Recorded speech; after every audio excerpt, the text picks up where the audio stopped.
اللهم صل على سيدنا محمد وعلى آل سيدنا محمد وبارك وسلم. بلغ العلا بكماله، كشف الدجى بجماله، حسنت جميع خصاله، سلوا عليه وآله. الحمد لله.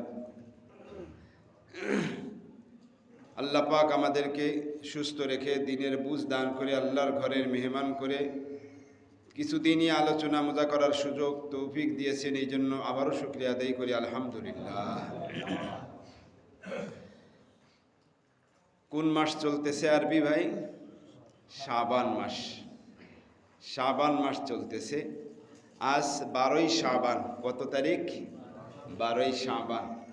আগামীকাল 13ই শাবান শনিবার, রোববার 14ই শাবান ইনশাআল্লাহ।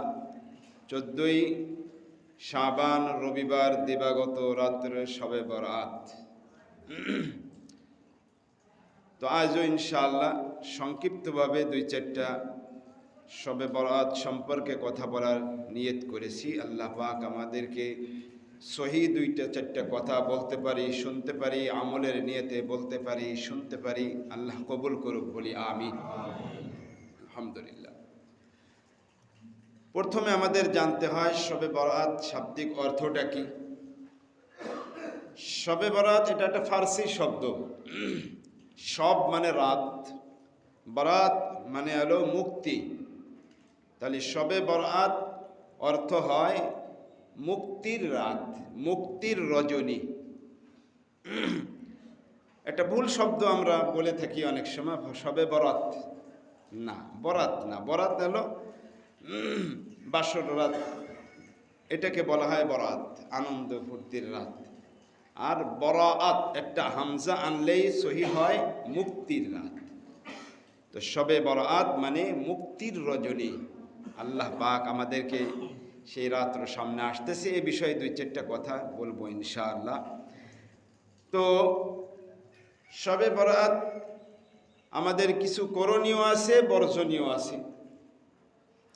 শবে বরাত সম্পর্কে আমাদের মধ্যে আমাদের কিছু ভাইরা সমাজে কিছু কুপ্রথা, কিছু ভুল আকীদা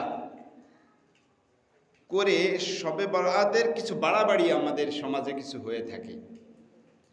বাড়াবাড়ির মধ্যে যেমনিভাবে হালুয়া রুটির একটা ধুমধাম চলে, হালুয়া রুটি খেতে হয়, এ একটা বাড়তি ঝামেলা, বাড়াবাড়ি।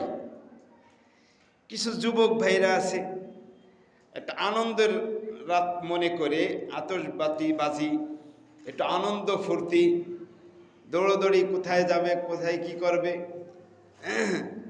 এখন যদিও কম দেখা যায়, আগে গাছের ফল, কার বাড়ির মুরগি, এই আনন্দে এই রজনীতে এটাও চলতো।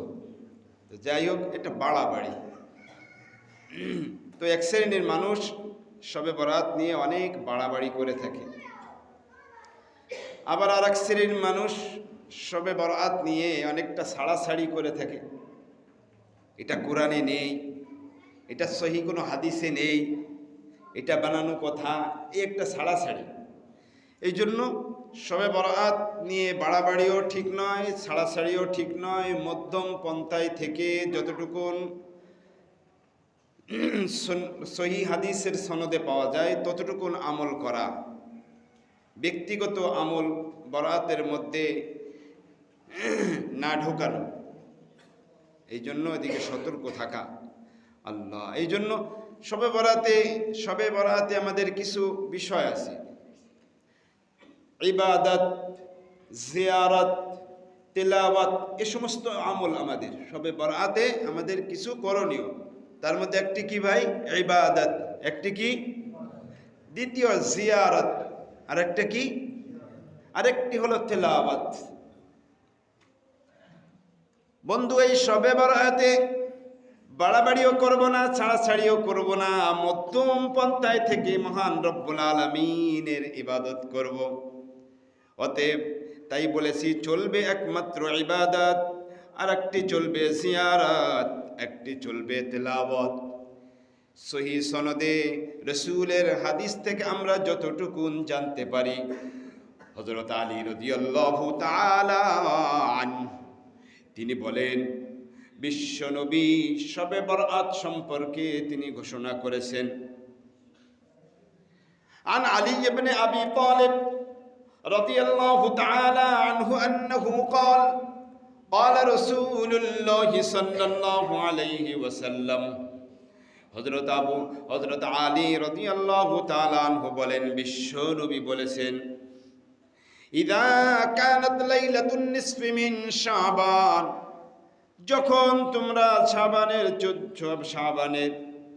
14তম রাত্রে দিবাগত রাত্র 15ই শাবান নিসফে শাবান যখন তোমরা পাইবে, লাইলাতুন নিসফি মিন শাবান। বন্ধু, ফার্সিতে বলা হয় শবে বরআত, আরবিতে বলা হয় লাইলাতুন নিসফি মিন শাবান। সহিহ সনদে সহিহ হাদিসে এই শবে বরআতকে হাদিস